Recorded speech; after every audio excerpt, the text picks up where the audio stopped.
Well, hello and howdy. Scott, my man, in the new digs with the plant behind him. Plant vibes. I don't know You what like this it? means. Plant vibes. I like it. Yeah, we're here in the new humble abode. I moved apartments for those who are unaware. I'm now closer to Lodo, so I'm still in downtown Denver, and got a sweet spot, right amongst the buildings. So I'm stoked about that. I'm a city guy, and yeah, I mean, I'm glad you're digging the plant. I've definitely a more sophisticated backdrop than before, so I'm pumped about that. But just like started unpacking like yesterday, so this is probably likely to change. So for those video viewers, podcast viewers, don't get used to this backdrop, but we'll see. And that's okay. And Scott, self-confessing before the show went live that he cannot grow a playoff beard, Yeah, so oh he's yeah, going with the playoff mustache. yeah. Which I mean, I can't even grow a mustache either, but it is what it is. I would disagree. That is a hearty, that is a Some full lip lettuce. mustache. That is some lip lettuce. I Okay, would well, I disagree appreciate with the that. fact. Well, of course, yeah. I think you can grow a mustache. Don't We'll see. shortchange yourself with your facial poetry, my friend. I mean, hey, So, we'll see how long the abs go. This is like probably about 2 weeks. okay. So we'll see. We'll check in at the month mark. We'll see how it looks, or even Yeah. next week, I guess. We'll see. Sure. Yeah. That But I'd like to it's see only that gonna get thing. dirtier and dirtier. So be ready. I am ready for it. I want the Avs to have a long playoff run just for that fact right there. God. So just to see Scott rocking the big old thick caterpillar mustache. Yeah, maybe I'll get to the point where I can twist it. I mean, that's There a you goal of go. mine, but we'll see. Yeah, the Waluigi. Wow, Luigi. Well, hey, greetings. Thanks for coming in to Front Range Hockey. This is episode number 21. And of course, Peter Forsberg. Can't get that wrong because last episode, I did get it wrong. In my mind's eye, I thought number 20 was Stefan Yell. I was corrected online that he is number 26. And so I was kicking myself over that. Some other acceptable answers for 20, or correct acceptable answers rather, would have been Rene Corbet, the first number 20 in Avs history from 95 to 99. Ryker himself, Mark Rycroft in 2007. He wore the number 20.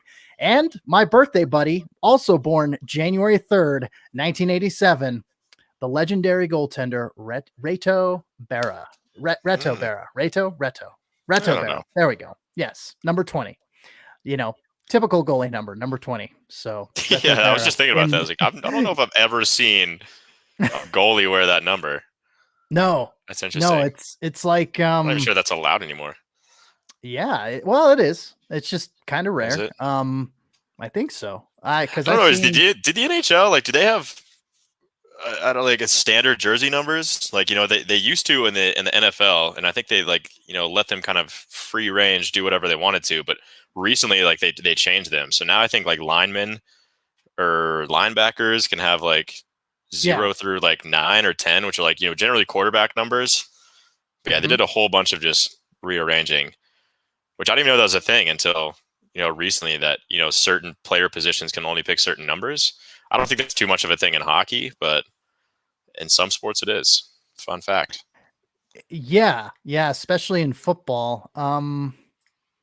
Yeah, I'm looking here. I'm trying to do a little research. I think I think it's it might just be an unwritten rule. But yeah, it's mostly always the 30s is what you see goalies in, or the occasional number one. Right. Yeah, the number one. That's about it. I don't know if that's because I've seen some goaltenders wearing some. I think because Jose Theodore wore number 60 for both the Avs and the Canadiens. Right. True. Yeah. So I think it might just be an unwritten rule that the goaltenders go for the 30s and the ones, and I think I've seen a goaltender wear, gosh, like an 87 maybe, or a 67 in the AHL recently. I forget which one did that. Interesting. But yeah. It's probably that occasional just out of nowhere guy that picks 52 or something for a goalie, but yep. Yeah. But I digress. It's we'll have to look into that. But anyway, this is Front Range Hockey. That's Scott McDonald. I'm CC Hawkley. Welcome to the show. Like I said earlier, episode number 21. We are streaming live on YouTube for Wednesday, June 2nd, 2021. And we thank you guys for tuning in live. And so we've got a bit to talk about. Still postseason rolling on for the Colorado Avalanche, starting a new series with the Vegas Golden Knights after sweeping the St. Louis Blues 4-0 in the first round of the West Division semifinal. Avs against the Vegas Golden Knights, what everybody wanted to see in the West Division final. And holy smokes, game one, 7-1 convincing victory. I don't care if it was Robin Lehner in net. 7-1 victory over the Vegas Golden Knights. And you want to come out and make a statement and really set the tone for the series? By God, that's how you do it. Yeah, it appeared the all that rest they got was definitely beneficial for them, I guess. Yeah. But I mean, I was not expecting that. I was expecting every game to be, hard fought, and it's one game, so we can't really comment too much on it. We'll see what happens, tonight Right. and for the rest of the series. And I'm sure we're going to see a very, very different Vegas team come out, tonight in game two, and for the rest of it. I think now they know what to expect from the Avs. They're definitely going to rise to the occasion, I'm sure. I don't expect this to be a 4-0 sweep like it was last series, but wow. Yeah. I mean, 7-1. I mean, they kicked their ass. There's no other way to say that. I don't think it's like they beat them in speed, physicality. They were there for it. And yeah, I mean, I was not expecting that. I'd be a liar if I said I was, but Right. it's yeah, incredible to see that. And that's what a Stanley Cup team looks like. And I've been saying it all season that I think it was always going to be the Avalanche versus Vegas for tops in the West. And I think we're there now. We're seeing it. Obviously, this isn't the Western Conference Finals, but well, I guess it technically is, because the way the playoffs are working next round, they're playing the winner of the Montreal series. So Yeah. I guess technically this would be like the last team out West, but yeah, I mean, I think whoever wins this series, which, if the Avs keep playing the way they have, it'll be the Avalanche. I think it's going to be the team to represent the left side of the bracket, if you will, for the Stanley Cup final in a couple rounds. I think they're the two of the best teams in the NHL, and statistically speaking, they are. So I think it was always going to be between Vegas and Colorado as far as the Western Conference goes, heading to the Stanley Cup. And I think we're still going to see that. So I expect a very different Vegas team to come out in game two. And, I'll be interested to see. Vegas is a tough place to play at. So games 3 and 4 could be interesting. And, they're going full capacity at T-Mobile Arena in Vegas. So it's going to be 18 to 20,000 people strong that are, all liquored up from their sinful splendors on the Vegas Strip. And I'm sure it's going to be a hell of a time. It's going to be loud and it's going to be fun. And, they get the some of the weekend game, or I guess it'll be weekday game. Yeah, weekend games. Friday, Saturday, or Friday, Sunday they'll get. So it's going to be a rowdy crowd, I expect. And, again, I think we're going to see a very different Vegas team, even though it'll be without Ryan Reeves.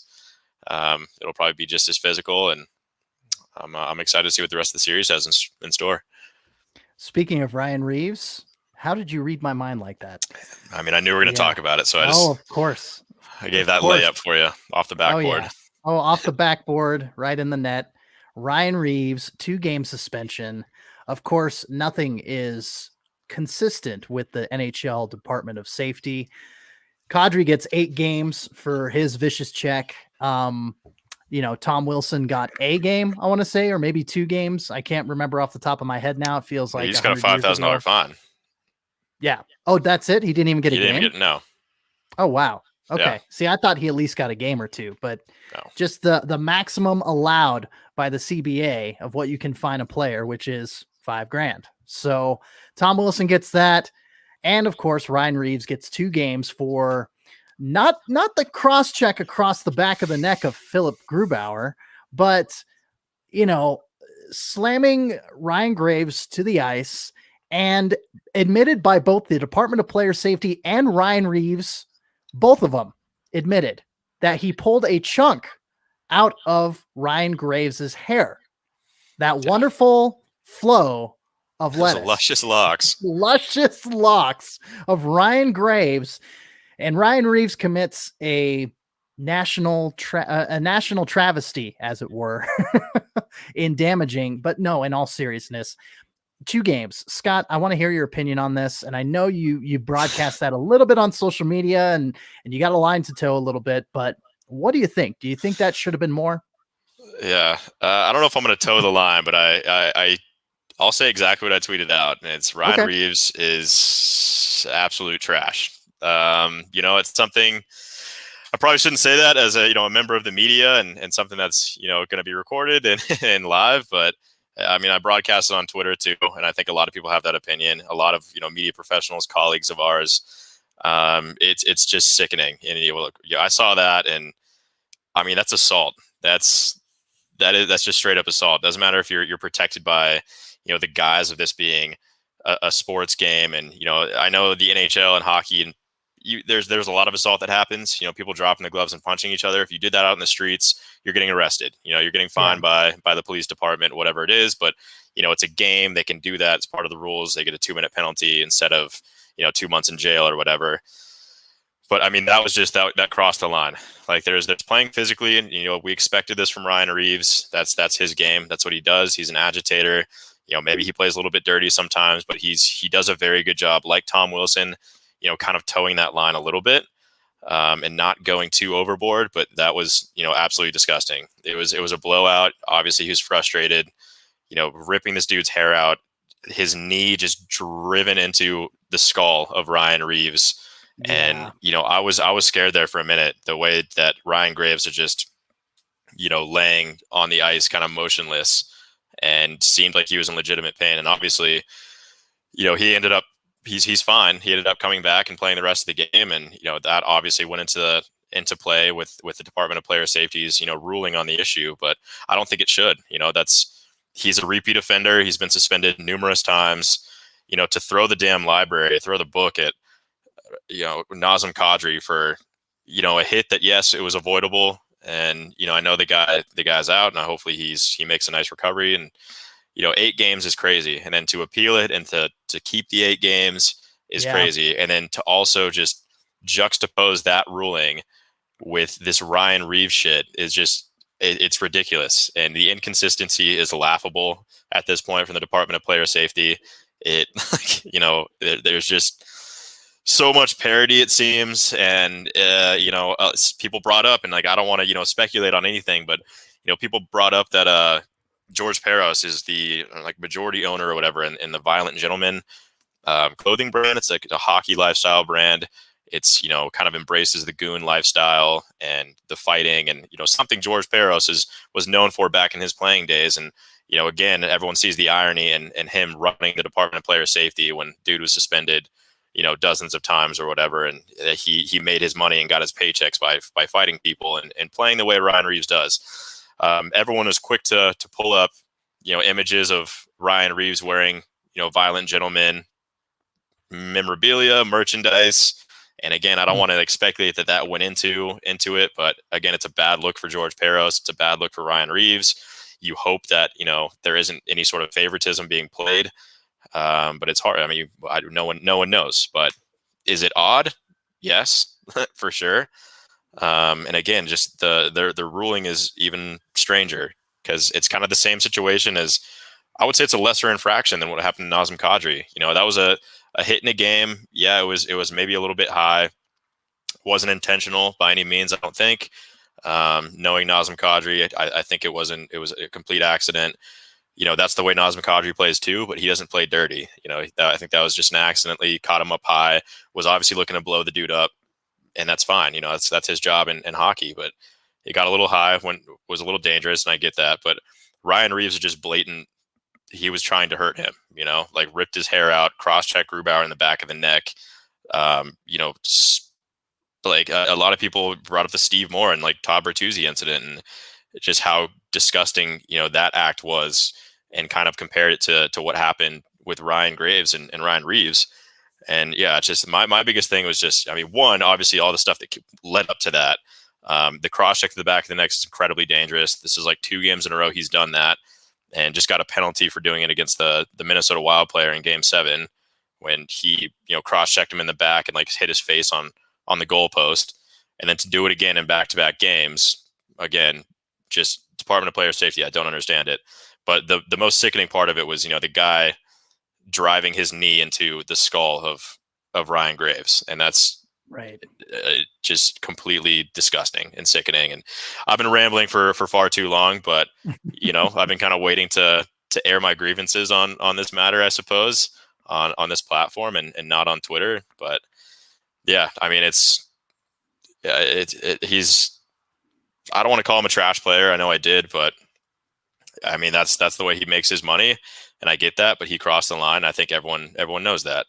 And it just sucks that the Department of Player Safety didn't see that, obviously, and thought that 2 games was completely fair, despite his history. And literally the last game he did the same damn thing, and he's been suspended multiple times before too. Everything that got Nazem Kadri 8 games. I was expecting to not see Ryan Reeves for the rest of the season, and I was expecting a 20+ game kind of thing, and we'd see him well into next season.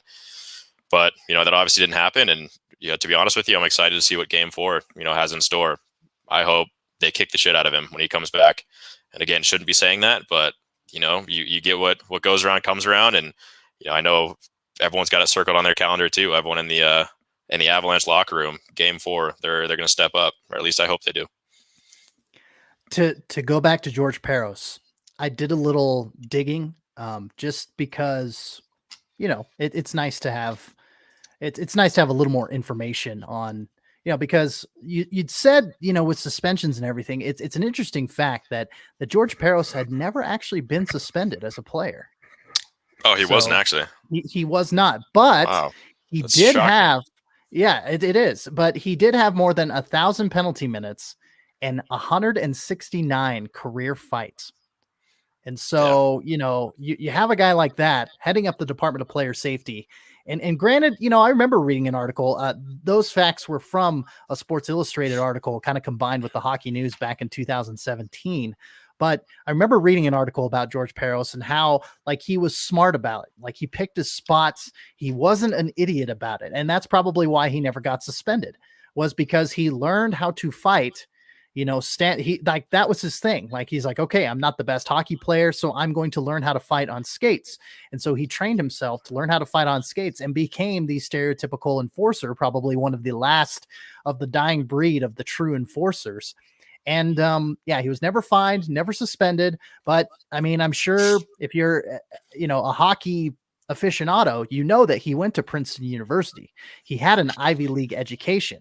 He graduated with a 3.18 GPA and scored, 1250 on his SATs. So I'm reading that, of course, from the article as well. I don't know. Damn, you know a lot about that. Yeah, it's okay, CC, let them know then. Okay. Let them know. The people need to know. No, but yeah, I mean, George Peros is no slouch. In that SI article that I brought up, they were kind of saying, well, with kind of a brilliant mind like that, why not put him in finance? Why not put him in the financial department of the NHL instead of the Department of Player Safety? But that article criticized the appointment of George Peros, a known enforcer, a known goon, quote unquote, if you want to use that terminology. But yeah, I mean, and Ryan Reeves, 2 games, the violent gentleman tie, that's something I hadn't actually thought about, but here we are. So Game 2 tonight, the Avs top line guys doing top line stuff in Game 1. I forgot to mention that, you had Gabriel Landeskog, 2 goals, 1 assist. Nate McKinnon, same stat line, 2 goals, 1 assist. Cale Makar, 1 goal, 3 assists. You got assists from Mikko, Burakovsky, Jonas Donskoy, Girard, Graves, Jost. I mean, when you score 7 goals, pretty much everybody on the team is going to get a point, or at least, 16, 17 players, I think is what I read. But yeah, the top line guys, they delivered and they came up strong. Obviously 7-1 victory. You get the touchdown and extra point. And Game 2 tonight at 8:00 Mountain Time. If I'm correct on that, I believe. Yep, that is it. And at Ball Arena in Denver, Colorado. And Scholar, are you going to be there? I'm not. No, actually. Yeah, unfortunately, not this time. So the National Hockey Now, I guess owner. I think he's the owner. He also runs Pittsburgh Hockey Now, and kind of owns the family of the Hockey Now. So Colorado Hockey Now falls under that.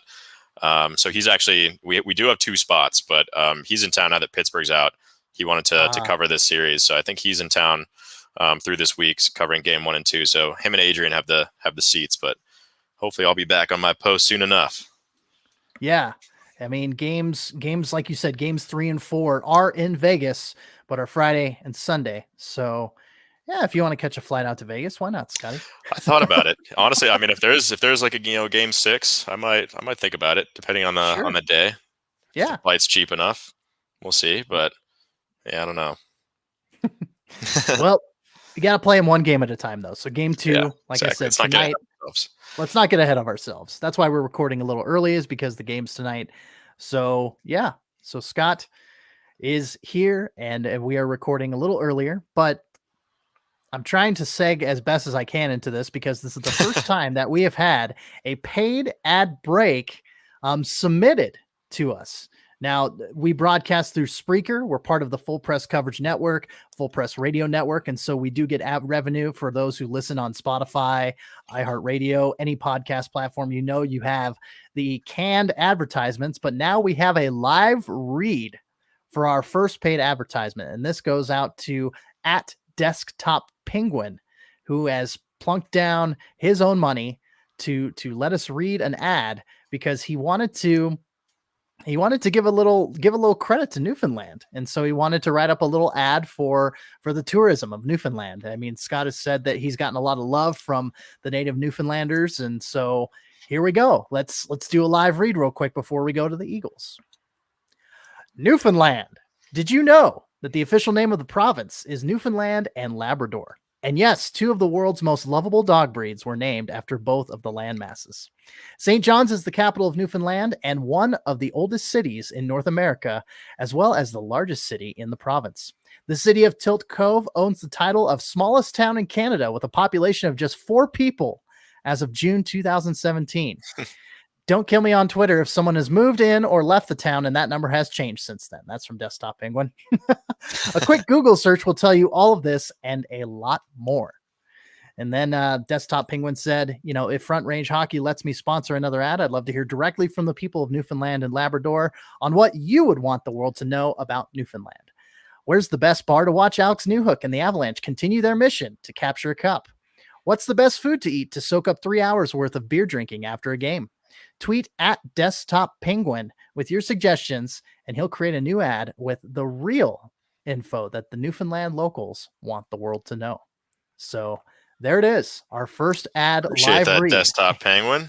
Yes, we do appreciate it. So yeah, if you're listening from the province of Newfoundland and Labrador, give us hit Desktop Penguin up, hit Front Range Hockey at Front RNG Hockey on Twitter. Let us know, and we'll do that read. We'll expand and expound on the province a little bit more. Just let us know what we can highlight because we're in Colorado. We're a bit of ways away. So anyway, well, thanks again for Desktop Penguin for sponsoring that ad and sponsoring the show. And we will go right into the Colorado Eagles. Of course, being eliminated from postseason contention, the Pacific Division Final is now complete. The Bakersfield Condors completing the 3-game series victory over the Henderson Silver Knights, the 1 seed, the seed that clinched. Henderson clinched the 1 seed in that tournament, and Bakersfield in the 2 seed, winning back-to-back games. And actually, I take that back. Sorry. They won back-to-back-to-back overtime games, 2 in San Diego, 1 in game 1 against Henderson. And then, Henderson came back, 6-3 victory in game 2, and then 3-2 victory in game 3. So there it is. Bakersfield Condors, winners of the Pacific Division Final. Let's come back to the Front Range. I'm sorry about that. A little distracted. But long story short, Eagles postseason ended way before that. And now both Alex Newhook and Sampo Ranta, line mates with the Colorado Eagles, becoming line mates in the NHL playoffs for the Colorado Avalanche. You throw in Belly, Pierre-Edouard Bellemare. You throw him at center. You got those 2 guys as your wingers. That's your 4th line for game 1. And, Belly had a couple shots on goal. Alex Newhook had a shot on goal. But, 7-1 victory. That's a pretty solid 4th line, especially injecting that youth in there. And with the chemistry between Ranta and Newhook, I don't hate this decision at all. I think Coach Bednar, I thought that was a good injection of youth, and I thought it was a good use of the players that are no longer being used by the Colorado Eagles. Yeah, I agree. I mean, again, it's crazy. We talked about it, a few times. Like, one, I wasn't expecting to even see Alex Newhook turn pro this year. Sure. Wasn't expecting to see Sampo Ranta turn pro this year. That was a huge surprise. Sure as hell was not expecting to see them in a Stanley Cup playoff game, like when they just wrapped up their college seasons. And it's awesome to see that. These guys are ahead of the curve, and they obviously have what it takes to compete for one of those spots, for a couple of those spots. Maybe next year Alex Newhook will probably be a staple from here on out. That's kind of what he was intended to be. Ranta, we'll see what happens with him, but it's still, it's exciting to see this, and again, unexpected, but yeah, I mean, you take that youth, you take the speed. Ranta's a guy that impressed me. I only saw him, a couple times with the Eagles, but he's big. He's a large man, and he's got the skill to back it up. He's quick on his feet, and it's very exciting. I mean, we talk about it literally every single episode, but the depth of this Avalanche team and Eagles team, and the organization at large, it's incredible to see the work they've all put in, and how quickly they're developing some of these prospects. And it's a testament to everybody up and down the organization, and they're making a difference, and that's all you really can ask for. And especially this time of the year when those difference makers are a requirement, and they'll take the depth any way they can. And yeah, I was impressed in game one. They've looked great. Alex Newhook obviously has looked solid, but as far as Ranta goes and his NHL debut, I was pretty impressed. He held his own, didn't play that much, but still, I mean, he played in the Stanley Cup playoffs and held his own. So good for him. Yeah, and the fact that you've got other options as well, now that guys are getting healthy and everything like that, we will address that during our Asking the Feed segment for sure. But yeah, I mean, it's really neat to see, a couple of guys that I just saw this awesome chemistry with, in Loveland there, and of course in the AHL in general, not just in Loveland, but these guys with the Eagles now. And I was really surprised. Like you said, I was really surprised when I heard Ranta was in the starting lineup and going to be starting in game one of the West Division final. I'm like, good for that kid. I mean, that's great, especially pairing him with Newhook, a little familiarity there. I can't keep using the word chemistry enough, apparently. Just gelling really well, And you put Belly in the middle, and voila, you have a good solid effort, obviously not on the stat sheet, just a few shots on goal. But I mean, when you win 7-1 and your fourth line's holding down the fort that way, how can I complain? I really did their job. Yeah, they did their job. They subscribed to the Bill Belichick philosophy. Sorry, Broncos fans, and they did their job. So yeah, Ranta, Newhook playing with the Avalanche. The only other Eagles news of note, kind of a big deal. They finally replaced. Why am I spacing Chris on Stewart? Chris Stewart, thank you. Boy, brain fart there. My goodness. Yeah. Well, I Ralph Backstrom came to my head. I'm like, well, he was the founder, and right. The big news was him passing away recently, and I'm like, well, what's the name? Chris Stewart. Chris Stewart's the name. Replaced finally with, I want to get his name right, Brian Petrovec. There we go. Yeah, I wanted to make sure that last name was correct. So Brian Petrovec being named president and alternate governor of the Colorado Eagles yesterday on June 1st. And he most recently served as CEO and alternate governor of the Stockton Heat, also in the AHL, of course. But from 2017 to 2020, he held that position. He's been involved with the Adirondack Flames, the Portland Pirates of the AHL. I mean, he was with the Pirates for 14 years, from 2000 to 2014. He was with the Flames for 1 year. Utica Devils, the first iteration of the Utica Devils. Now, you've got, Utica Comets are now under the Devils umbrella once again, and they should have been the Utica Devils in my opinion, but I digress. I guess it's nice for the Utica Comets to keep their own unique identity. We've talked about that ad nauseum on the Calder Farmstead, how AHL clubs often, just are like, oh, the Minnesota Wild. Oh, well, we'll be the Iowa Wild. We'll be the Wild too. Yeah, let's have some unique identities. Not too much creativity on that, but it's all about the brand cohesion, I suppose. That's really what they're going for. I suppose, yeah. Petrovac also served as team president of the ECHL's Adirondack Thunder from 2015 to 2017. He's also had pro experience hosting a few All-Star games, All-Star Classics, the AHL All-Star game in Portland, both in 2003 and 2010, and the ECHL All-Star Classic in Glens Falls, New York in 2017. So maybe writing on the wall to get the AHL All-Star game there in Loveland, Colorado. I think they definitely have the amenities for it. And, with all the arena upgrades, why not? I mean, it was in Ontario, and it's going to be in Laval, Quebec in 2022. So, yeah. Anyway, so there is your new Colorado Eagles president and alternate governor. That is official title, Brian Petrovac. He's going to be taking that over. So, and he's been involved in USA Hockey as well. I wanted to bring that up because you have the Colorado Springs tie as well with USA Hockey down there. Yeah, he had a couple roles with them. I think he was VP of marketing and then executive something or another after that. And I think he oversaw the it might have been the World Juniors,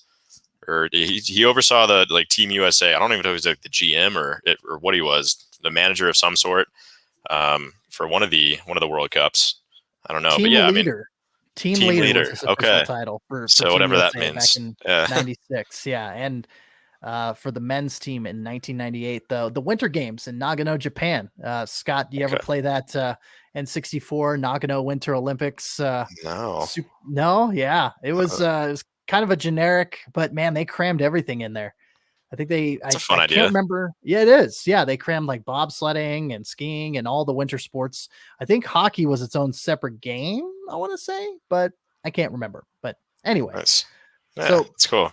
Either way, the guy's decorated. He's been around and he's held a lot of different positions. So I mean, it's a smart hire, and he's going to oversee the the next generation of Colorado Eagles and as the president, and the full operations there. And again, like you said, like he could be the guy that could bring an all-star game to Loveland and work along Martin Lind, I guess CEO of the team. I don't know if you would call him that, but for the arena rebuild, whenever that starts happening. Obviously, COVID threw a wrench in those plans, but they're not off. They're not off the board. The blueprints are still out there, and once they get their finances back in order and city approval or whatever, they'll be on that. So exciting times ahead for sure for the Colorado Eagles. Let's hop on over to the Collegiate Ranks. We do have a little bit of news in regards to full schedule releases. We've been talking about, interconference schedule, or interdivisional conference. They're conferences. I want to say divisional because they're divisional at the NHL and AHL level, but yeah, absolutely. Interconference play and a few extra conference games as well, but we have the full schedule releases for both DU and Colorado College. So we'll start with the Pios. We'll start with the Pioneers, and they will kick off their season hosting Arizona State the weekend of October 8th and 9th. That's going to be homecoming for the Denver Pios. And then you've got Air Force, Providence, Boston College, North Dakota, Western Michigan, Miami, Minnesota Duluth, Alaska Fairbanks, Omaha, St. Cloud State, Colorado College, of course. And yeah, those are their opponents. And then at the end there, they face off once again against CC, Miami, Minnesota Duluth, Western Michigan, Omaha, and then finish the season on March 4th and 5th against Colorado College. So that is DU's. Excited for that Arizona State game. Was it me and you that were just talking about that? Or I was talking about it with somebody. Yeah. It's like Arizona State, wouldn't expect them to be an elite hockey program, but I mean, they're incredible every single year. And, they have fun down there at ASU. I actually almost went to ASU. It was one of the first colleges I toured back in the day. And I mean, it's a really fun city, Tempe. And I mean, I can't say enough about how awesome the campus is, but hot, super, super hot and a little bit expensive. So opted to stay, with the familiar and went to the University of Colorado, go Buffs. But, they're, again, wouldn't expect to really see a hockey team that well. And I think they rose through the rankings too. They were, I don't know if they were just like a D2 school for the longest time and they were just a club team. And then they ended up moving up to D1 because they were so good. And they've excelled ever since. So it's cool to see them, get some NCHC games and, play against a storied franchise like the University of Denver. And that's great for them. And I'm excited to see, as an early measuring stick, it'll be the first game. So see what this DU Pioneers team is going to look like playing against an elite program at ASU. Yeah. I mean, they started off as it was kind of more of a club hockey deal back in 1973. I'm doing a little research here.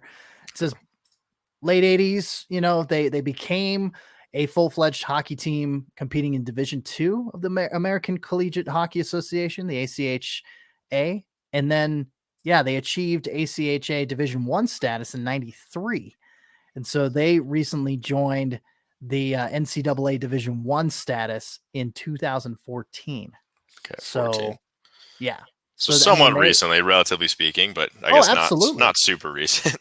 Yeah, no. I was thinking within the last few years, but it's been 7. So yeah, it is fairly recent, and considering that, ice hockey teams don't just pop into the NCAA Division I level like that. It's it's definitely super impressive. So that's Denver University's, like we said, they're opening up the season at Magnus Arena against the Arizona State Sun Devils. It was kind of weird to say because, we're used to hearing like, oh, you've got the Rockford Ice Hogs in the, in the AHL, Sun Devils. Yeah. You had the, it's like 105 degrees there, like every day it seems. So, right. And they're playing hockey. I think they just built are. some new facilities too.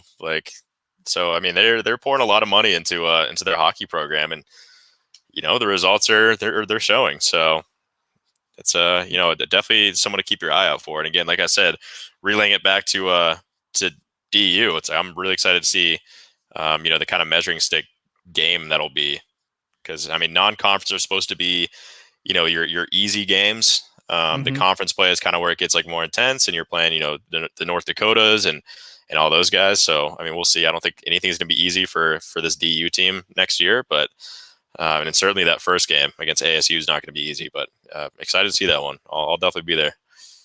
And ASU still independent.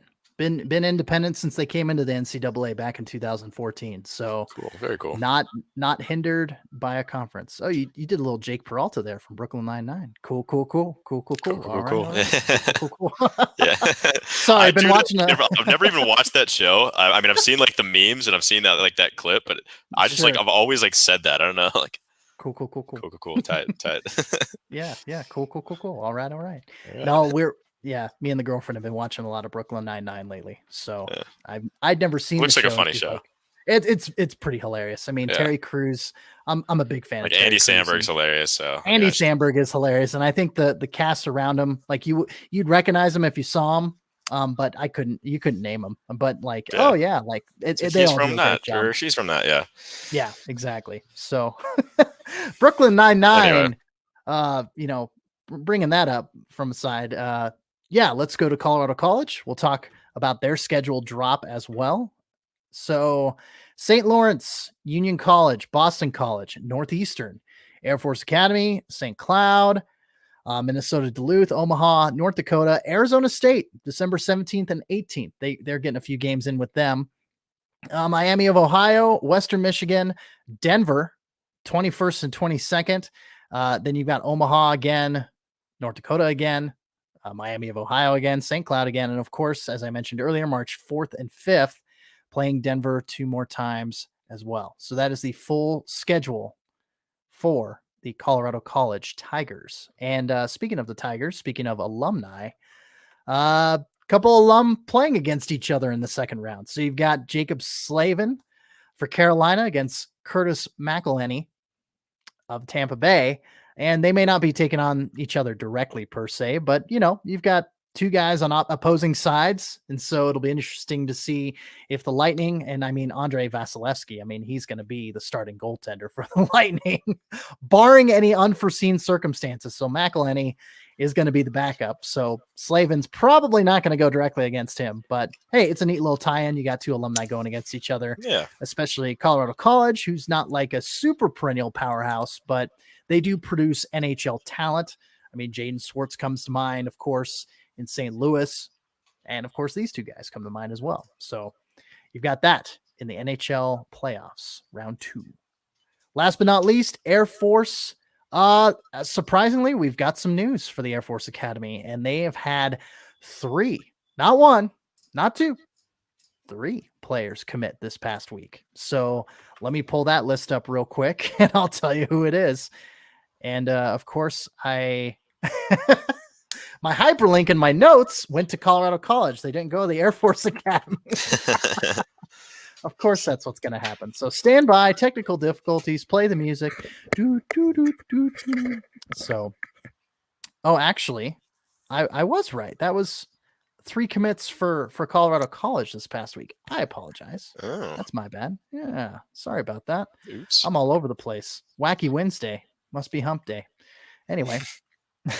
Okay, there we are. Yes. So 3 players committing to Colorado College. My mistake. I got excited because I thought Air Force was getting some more players in, but no. Cooper Fensterstock from the Amarillo Bulls. Yeah. I think they're NAHL. I'm going to double check real quick. Yes, the NAHL. He is slated to start playing for them. I'll tell you when. And Fisher Scott, defenseman from the Colorado Thunderbirds 16U AAA program. He's probably going to play in a few years. And then Noah Serdachny. Serdachny. Oh, what a name. Yeah, Serdachny. Serdachny. Serdachny. There we go. Noah Serdachny, Salmon Arm Silverbacks. I'll tell you. Let's see. I'll tell you here in a second what league that is, because I'm not familiar with it off the top of my head. But Cooper Fensterstock is going to play in 21-22 for Colorado College. He is a forward. Fisher Scott is going to play for Colorado College in 23-24. Yeah, he's just starting out. He's going to get a little more experience under his belt, but he has committed on June 1st to Colorado College to play for the Tigers in 23-24. So looking a little bit further ahead there.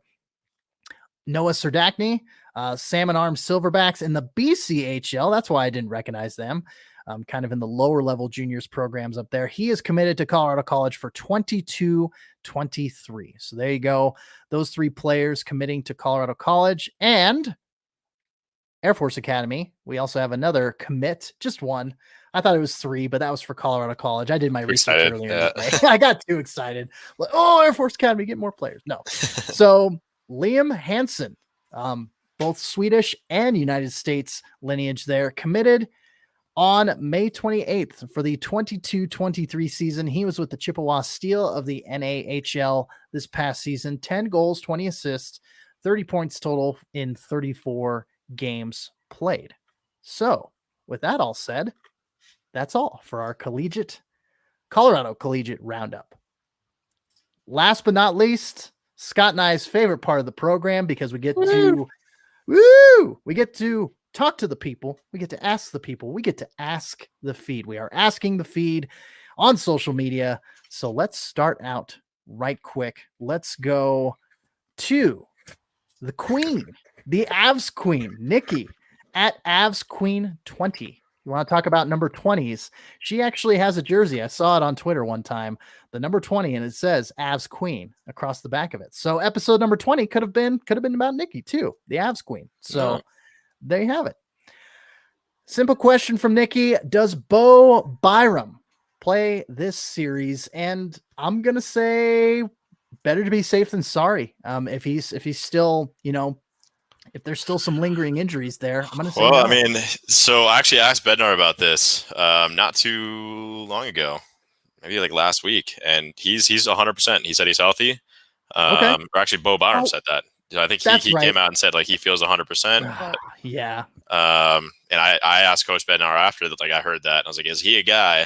I kind of framed it as just like, Connor Timmons was not a guy that was super impressive. He played he averaged like 8 minutes a night, which is like, less than half of what the next defenseman played through the 4 games against St. Louis in the last series. So I thought, is that, a sort of indictment or an indication that, he's not impressed you? And now that Bo Byram's healthy, is that a guy you consider playing? And he said, absolutely, it's a guy like we're considering playing. But he then went on to say that he liked the way that the defenseman played at the St. Louis series. So it's like, if it ain't broke, don't fix it kind of situation. So he said, unless they do anything, that would cause me, like they have a bad game or whatever, or something to cause me to make some changes, then for now I'm going to keep it the way it is. But Bo Byram is going to be the next man up. So do we see him this series? If it goes 7, I think we might. But we'll see. I mean, if the team keeps like Bednar said, if the team keeps playing the way they did in game 1 and throttling them 7-1 each night or winning by multiple goals, then maybe not. So, but I would imagine they'll swap him in at some point, inject some of that youth and playmaking and into the lineup on the back end. Not that the Avs really need that, but why not? Why not have more? Right. Yeah. I mean, can't hurt, especially with how well he was looking before he got hurt. But yeah, I completely spaced on the fact that you'd already spoken to Bo and Coach Bednar, and so he's good to go. He's good to go. Okay. Well, the Eagles, I do remember you saying that he was going to maybe get a rehab stint with the Eagles, but alas. Yeah, that was the initial plan, but I guess he was never healthy enough, and I kind of figured that might be the case because at that point I think there was like 2 or 3 weeks left in the season. Like he hasn't even started skating yet, so I'm not sure that's going to be reasonable, but realistic. But it would have been fun to see him in an Eagles jersey. Still might, there's always next season, but sure. He's a guy that's probably going to stay in the lineup for good. I don't expect him to get, sent down to the AHL unless it's like a conditioning stint, but right. We'll leave that for the future. Thanks for the question, Nikki. I think that was her first question, maybe second question that she has submitted. But big supporter of Colorado hockey now, and myself and Adrian Dater. So thanks, Queen. Good to see you. Yes, Queen. Yes. I'm sure she gets that all the time. All right, next question. It's a 2-part question. Avs me 2 cups. I see what you did there, sir. At Chris Co. 367-34193. So yeah. Groovy likes his rest. When the Avs win tonight and go up 2-0, very confident there, Chris. What are the chances of seeing Doobie start game 3 and getting some extra rest for the all-important game 4? Or is JoJo, Jonas Johansson, going to remain as a backup? And then the second part, which was actually a separate question, but I figured I'd lump them together. Can Logan O'Connor, can LOC crack the lineup? We'll start with that last question there. Sure. Logan O'Connor, so he's skating. He's ahead of schedule. I don't know if we'll see him this series. I know he's skating with the extras right now, which is not a good indication. And again, the Avs are fine. Like they got Ranta and Newhook that are doing well in the 4th line, which is where Logan O'Connor would slot in. I think as soon as he is healthy and like 100% ready to go, then I think absolutely he's in. That's always kind of been the plan, and he'll replace a Ranta. So yeah, I think he will. I don't know if it's going to be this series, but if the Avs make it past the series, which you seem to think, they certainly will, based on your early projections for them to win tonight. But yeah, I think we'll see him at some point in the playoffs, so they make it past Vegas here. And Grubauer, no, I don't think you don't rest your Vezina finalist goalie in the Stanley Cup playoffs. You rest them during the regular season, to make sure they're ready for the Stanley Cup playoffs. So no, I mean, I could see if they're maybe up 3-0, like even then, no, I don't think so. Cause you want them to be fresh. And I think Grubauer he would disagree with you on liking his rest. He's been a guy that during the COVID breaks, the couple that the Avalanche had, and even, this past, it took them a week to finally draw Vegas, and start their series. He's mentioned it a few times that he actually doesn't like, the delay. He likes a couple days to like rest and recharge the body or whatever, go up in the mountains and ride horses, which is, like what he does apparently. But he likes to just get going. And, I think he's a guy that wants, like any goalie, you want to stay fresh and you want to be facing shots every day so you can keep that hand-eye coordination, up to snuff. And so I don't think so. You rarely see in the playoffs a backup goalie get a start unless it's, the first round and you're up 3-0 and you're crushing the team, whatever it is. And yeah, I think they've had enough rest and they want to keep them fresh. So they'll probably keep them going, I think. And Dubnyk will be the backup. Yeah. Jonas Johansson is not. He's not going to be the backup. Yeah. As long as Dubnyk's healthy and Grubauer's healthy, I don't think Jonas Johansson sees the 1A or 1B spot for that matter. Just to clarify. Yeah, I'm in agreement with you there. So, but thank you for the question. Avs me 2 cups. Crisco. Hey. All right, next question. Desktop Penguin. Once again, thank you for your support. Thank you for the advertisement. And again, if anybody wants to sponsor the podcast over a short-term period, long-term period, we will take it, and we'll wear your swag. DM us. DM us. Exactly. Yeah. DM Front Range Hockey. I need to open up the DMs on the social media because I don't think they're open. So that's kind of weird. But anyway, yes. DM us and we will support your brand as you support ours. So Desktop Penguin, once again, thank you for giving us our first live read of the program on episode number 21. He says, how do you think the Avs respond to the physicality we saw at the end of game 1? Do they try to play with a little more grit, or do they think they can come out flying again now that Vegas has had a little time to rest? And instead of saying Vegas, he put LV, which I cover AHL hockey way too much. LV to me means Lehigh Valley. The Lehigh Valley Phantoms. So LV Phantoms. Not seeing VGK is that was a little brain work there, but yes. So do they come out flying, Scott, or do they show a little more grit?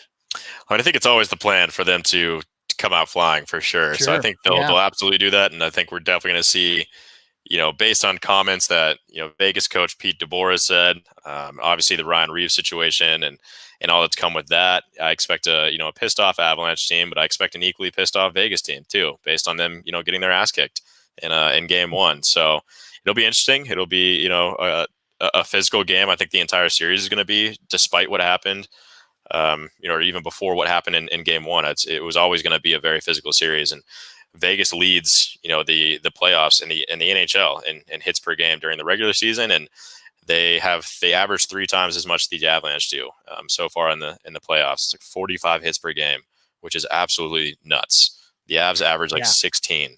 So, they're a physical team, and the Avalanche really aren't. They can hold their own if they need to, but they don't really have, checkers or anything. Even look at their checking line. The fourth line, it's not in vogue to call it a checking line anymore, but that's what the fourth line is. That's what they do. And you have Alex Newhook, incredibly skilled player, Sampo Ranta, incredibly skilled player.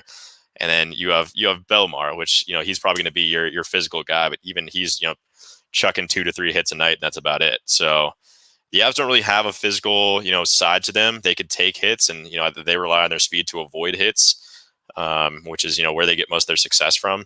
So, yeah, I think they're going to come out flying, but I think we're going to see, probably Landeskog is going to step up to the plate, certainly in game 4, someone stepping up, and I hope it's Ryan Graves. It's like, I want them to go to, dead center at T-Mobile Arena and figure it out. Let's settle this. I mean, that would be, I think that's the most, poetic justice way to do it. But I think, in the meantime, we're going to see guys like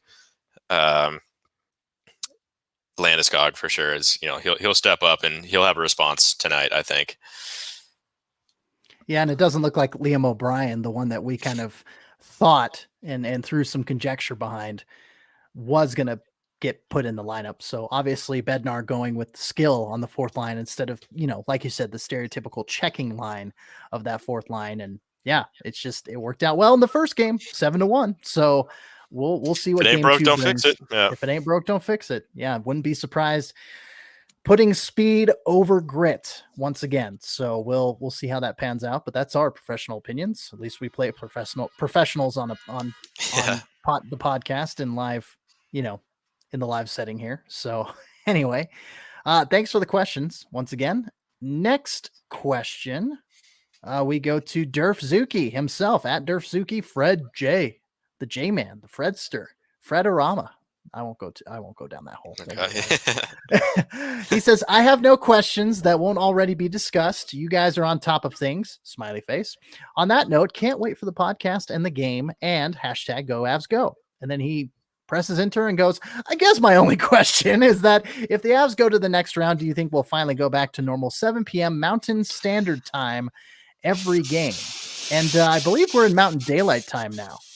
So is that a thing? Isn't it just Mountain Standard Time? Well, Mountain Standard Time is when we're not observing daylight savings. So, yeah, let me look that up to confirm it. So is that what, like MDT then?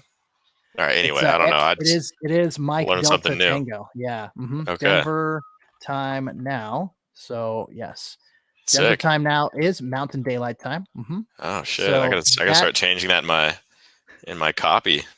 Yeah. Yes. So that will change. I think when's the next daylight savings? Is it fall? It's like September, November, October, whatever. November, maybe. Yeah, somewhere around there. But yeah, so it is daylight time, Mountain Daylight Time until then. So, but I think since Vegas is on, sorry. Here we go again. Yep. Oh boy. You know me. I get distracted super easy. No, that's honestly, this is super informative. Like I did not know that. I learned something new today. So I thought it was always MSD. Yep. No, it's so only during like fall to spring. Mm-hmm. It's Mountain Standard Time. So fall, time. winter, and then that's Mountain Standard Time. Everything else is Mountain Daylight Time. Yes, because we get blew more my mind. daylight. Yep. That's how you keep it straight. That makes sense. Okay. Yep. There you go. Right on. Okay. I know. I had to learn that. I learned that a few years ago myself too. Wow. So don't feel too bad. That's actually really fascinating. Yeah, it is. So hopefully the viewers and the listeners have learned a little bit too. There you go. Cool. There you go. Yeah. Anyway. So, I hope so. 7 p.m. start time, because we're starting these games at 8:30 and Vegas is on Pacific time. So I think that's what Fred was getting at, but I was being a little nitpicky and my bad. No, you're good. Scott, there you go. Yeah. So I hope. Yeah. It's ridiculous. These like 8 p.m. starts, and again, the President's Trophy winning team, like a lot of people are kind of, I mean, so many would consider this to be the primetime slot, like the last game of the night.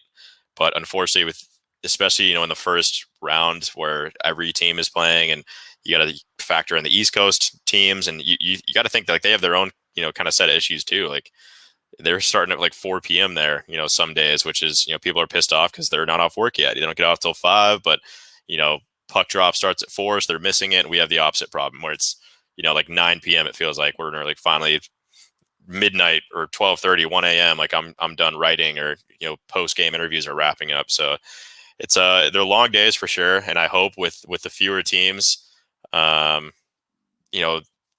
ideally, if they make it out of this round, then yes, we'll start to see more primetime slots, like 5 p.m. starts for the East Coast and 7 p.m. for the West Coast teams.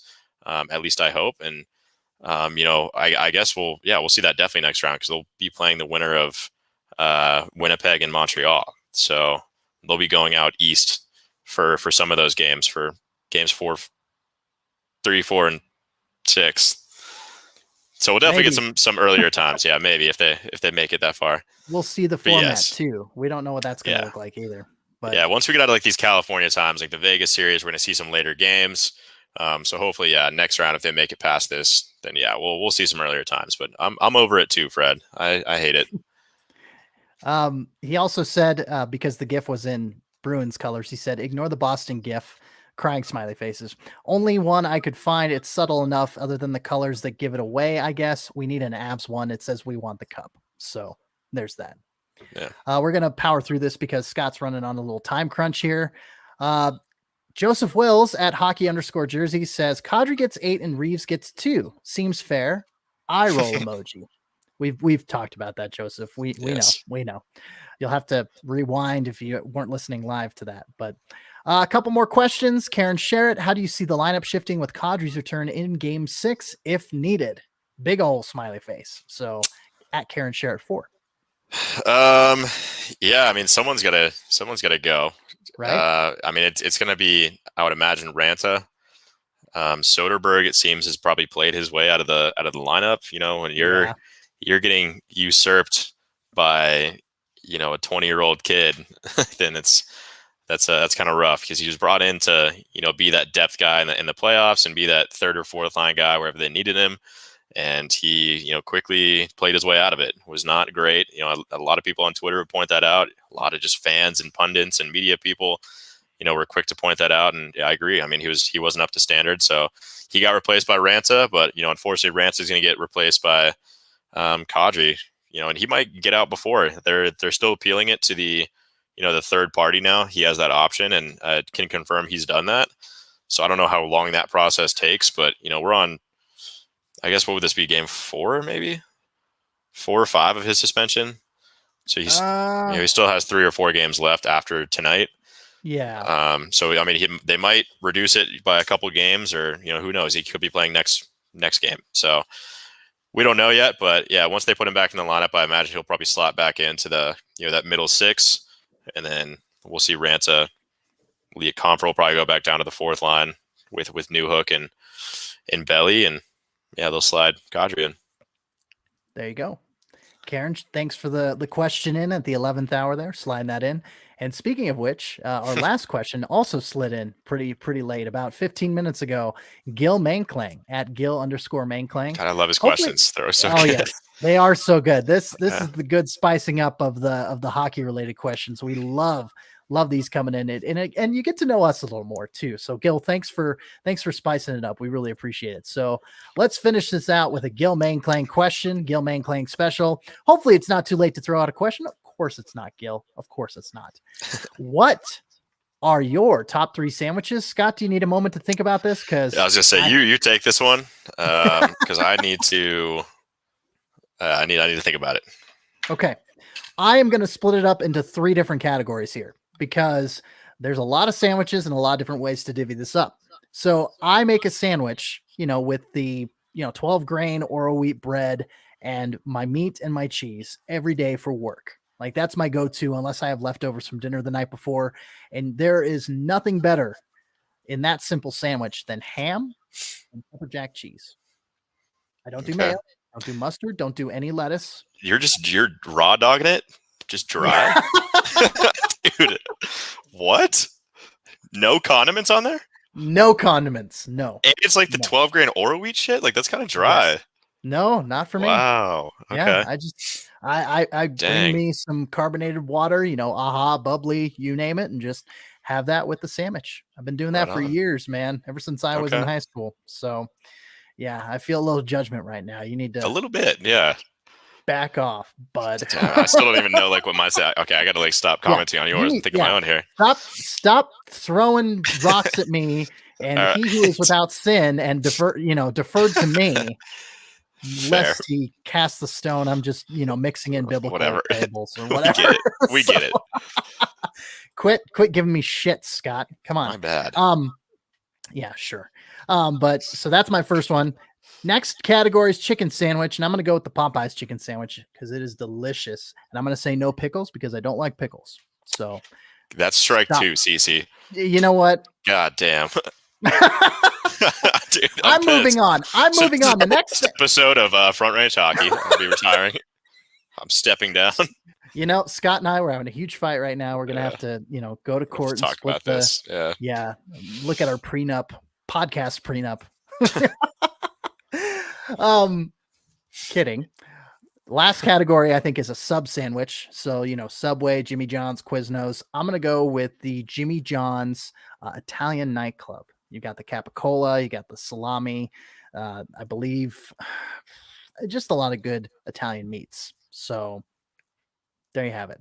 Okay. Those are my top 3 sandwiches in regards to those 3 categories. And Scott, you don't necessarily have to toe the line on those categories, but I'm curious. I hope that inspired you a little bit. Maybe a little bit. Gave you a little bit of. So I know right off the bat, I'm not going to rank these. Like, I wouldn't say I'd have to think about what my favorite sandwich is. But right away when I thought of this, I like Reubens. I like a good Reuben. I like the sauerkraut and I like condiments. I like wet sandwiches. I don't raw dog it like CC does, but that's okay. Mayo is probably my go-to condiment on a sandwich for sure. Mm-hmm. Mine I'm just too. When throwing I that do out there. use mayo, sure. Okay, good, cool. Yeah. We agree on that at least. Perfect. Yes, we do. Mayo's great. I love mayo. Yeah, honestly, like I mean, a good chicken sandwich, obviously. Yeah, I'm into that as well. I don't know if I'm gonna pick a side though. I think I've had them all. I don't understand the hype with Chick-fil-A, and probably just lost a bunch of followers right there by just saying that. But I've tweeted out before, like I don't understand why there's always a line like wrapped around the building. It's not that great, whatever. But I'm gonna say Raising Cane's is probably the superior chicken, and you could make your own sandwich there. Ooh, between the Texas Yeah. toast, put a couple chicken fingers in there, some of that caniac sauce. Come on now, nothing better. I don't know if that counts as a sandwich, but we'll throw that in there as far as that's my I'm casting that vote for best chicken sandwich. I'll allow it. Okay. And I do like pickles on my chicken sandwich. Extra, That's honestly. fair. Huge pickle guy. That's fair. Dang, I used to work at a Subway back in the day for a summer before college. So that was a fun fact about me. So I got to get creative with the sandwiches. And you know, I was always partial like to a nice spicy Italian at Subway on the Italian herbs and cheese bread. Yes. But you can get creative, you know, especially when like the sandwiches were actually, we had to pay for the sandwiches. They were not free. Fun fact. Just not a chill thing about Subway, but had to pay. It was half off, but that's okay. But yeah, we get creative with those sandwiches. But I would say probably my go-to there was always a spicy Italian. And I love Firehouse Subs. I'm forgetting the name. Yes. I'm forgetting the name of the sandwich, but that's, you know, one of the dark horse. Like you don't see very many of them, but you know, I've always loved a good Firehouse Subs, and probably the main reason for that is one, everything comes with a pickle, so appreciate that. And then two, you know, they're known for their. I'm a huge like hot sauce guy. I put hot sauce on everything. I you know get criticized for putting. I put sounds weird, but like Tabasco on like my salads, like that I eat a couple times a week, just to spice it up a little bit. Literally. Yeah, exactly. Tabasco is probably like my go-to hot sauce, but I mean I like them all. So I love that if you've been to a Firehouse Subs, you know, they have just, you know, wall to wall, just various spicy sauces ranked from like 1 to 10 on the spice level. So I love just getting, you know, different sides of that and kind of experimenting with hot sauce, and their sandwiches are really good too. So I feel like I listed off a few, like couple sandwiches, again, in no particular order, but yeah, those are them. But if I go to like a restaurant, like I'm going with like the Reuben probably. Since you can't just like make those, you know, at home, like you can make any sandwich at home, but I'm probably do that, or nice, just like, you know, chicken club or turkey club. But there you go. That was like probably like 6 sandwiches, Gil. So I hope that, you know, I let you know you found covered the answer somewhere. Yeah, you covered some substantial ground there. Italian herbs and cheese, the Italian nightclub, or not the Italian nightclub, the spicy Italian from Subway. That's a favorite of mine. I like that as well. Firehouse Subs, the meatball sub. Really? Yeah. See, a lot of people like the meatball subs too, and like I don't know. Yeah. I don't know. I've never. That's a little too sloppy for me. I'm just like, honestly, like marinara sauce. I don't know. It's okay. Like I'm not obsessed with it. The marinara at Firehouse Subs, though, I think they do it super well. Better than Subway. Again, working at Subway, like I made that sandwich. More than any sandwich, probably. And it's like, this is disgusting. The bread gets all soggy. Like I don't get it, but whatever. Yeah, no, that's completely fair. But all right, episode 21 in the books, closing her up. So let's do the outro roll. Thank you for tuning in. All y'all, thanks for tuning in to Front Range Hockey. Don't forget to follow our show on pretty well any major podcast platform. Google, Apple, Stitcher, Spotify, iHeartRadio, you name it, we're probably on it. So give us a good review. Give us, 5 stars if you think we deserve it. And please give our Twitter account a follow. You can see it scrolling below at Front RNG Hockey. And of course, Scott, if people are not familiar, which you have 2,500 followers, so I'm sure people are pretty familiar where to find your work. But if they've been living underneath a rock, or they just, new listener to the program, where can people find your work and converse with you about it?